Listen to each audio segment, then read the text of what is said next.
Jagannath friends आपण मानक आज अध्याय को पुनश्च स्वागत करुचे। आज भिडटी मोर बनैबार कारण हो सरकार प्रत्येक क्षेत्र में कहते बेटी बचाओ आ बेटी पढ़ाओ। आज्ञा यहाँ को जी आप कहते से यथार्थता दौना जदि दे था आज जो बालेश्वर झीटी एफएम कॉलेज रे पाठ पढ़ुला ता प्रति एसबू अमानुषिकता कार्य जो मैंने से घटी न था न्याय तो देलेनी से ट्वीट माध्यम जन राज्यपाल को बाकी आउ आमर जो अच्छा अबकारी विभाग पुलिस को मध्य तार कंप्लेन जन कौन कर आज्ञा झीटी ना तार सम्मान उपर आँच आसो बाप माँ सम्मान समस्त सम्मान को ये करके से निजे आत्महत्या देदेला। आपण मैंने विचार करंतु आज्ञा केते अमानुषिक जो से तार निज भविष्य को उज्जवल करने जाइथिला सेठी से नियाश्रित होइकी निजर आत्महत्या दे देछि। आपण माने पर शिक्षक शिक्षकर मर्यादा टिके रखंतु। आपण मानक पाखक जो पिलाटी जाइछि गोटे बापर स्नेह नहीं कि जाइछि जेमिति बाप को छाड़ी की जाइथो माँ को छाड़ी की जाइथो तुम पाखर से सेटा ही आशा करुचे आपण माने स्नेह दियंतु स्नेह सहित तागिद करंतु पाठ पढ़ारे से केमती उन्नति करेंगे सेटा को मध्य आपण हृदय रे चेष्टा करंतु किंतु आपण एते नरभक्षक केमिति साजुचंती। आपण बड़ा शिक्षित शिक्षित होइकरी कोन एही सब कार्य करा जाय। आपण माने आपण मानक भी गोटे नारी नारी पेटरू जन्म होइचंती आपण माने कोन जानि नाहंती आपण को घरे झीटी थिबो स्त्रीटी थिबो आज्ञा कहीं एमती करेले थरे चिंता करंतु निज मन को पचारंतु केते बड़ भूल करिसेंती आपण माने। आउ रहिला हमर सरकार सरकार आज्ञा कौन भी करिवो किंतु एटा होची मुख्य पॉइंट से ट्वीट माध्यम रे जणैछि सेति बेले जदि गोटे एक्शन नहीं थांते बोध हुए आज एपरी परिस्थिति घटी न था। आपण माने कहते जे सबू ठीक ही सारी किंतु नाई आज्ञा दीर्घ एते दिन परे भी देश स्वाधीन होगी गोटे नारी कोठी सुरक्षित नहीं नारी घरे हो बाहर हो सबुठी और सुरक्षित सुरक्षित कदापि नहीं। जो दिन गोटे नारी ब्रिज रास्ता उपरे राति 12टा हो गोटे हो 2टा हो सेतेबेले सुरक्षित बुलुथिबो सेतेबेले जानिबे देश किंचित मात्र स्वाधीन होइछि।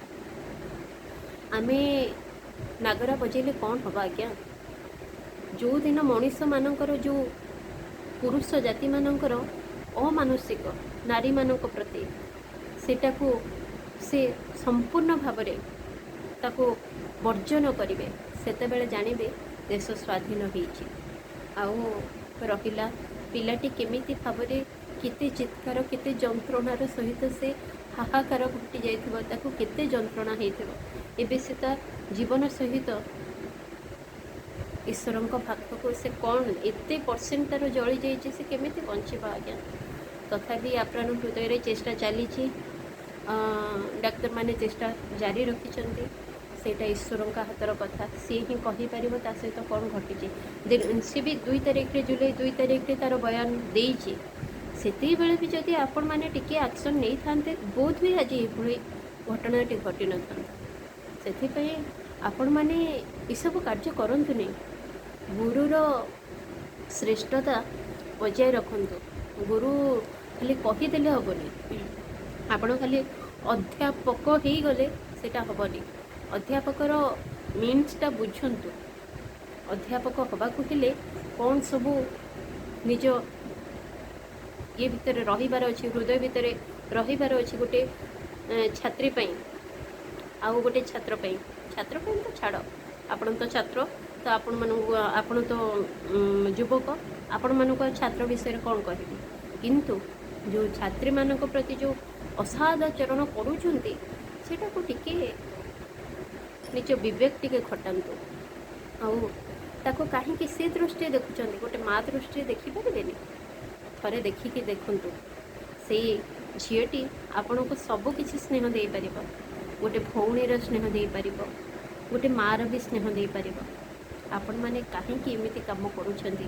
ଆପଣ ଉଚ୍ଚ ପଦବୀରେ ଅଛନ୍ତି, ସେଇଟାର ମୂଲ୍ୟ ଟିକେ ମୂଲ୍ୟବୋଧକୁ ବୁଝନ୍ତୁ। ଆଉ ସବୁବେଳେ ଗୋଟେ ଅଛନ୍ତି ଉପରବାଲା ବୋଲି କିଏ ଅଛନ୍ତି ବୋଲି ସେଇଟାକୁ ସବୁବେଳେ ମୁଣ୍ଡ ଭିତରେ ପଶାନ୍ତୁ। ଦେଖିବେ କୌଣସି ଭୁଲ କରିବା ପୂର୍ବରୁ 50 ଥର ଭାବନ୍ତୁ, ଏଇଟା କରିଲେ କ'ଣ ମୋ ଉପରେ କ'ଣ ରିସ୍କ ଆସିବ, ଏଇଟା ଭାବିକି ତାପରେ କରନ୍ତୁ।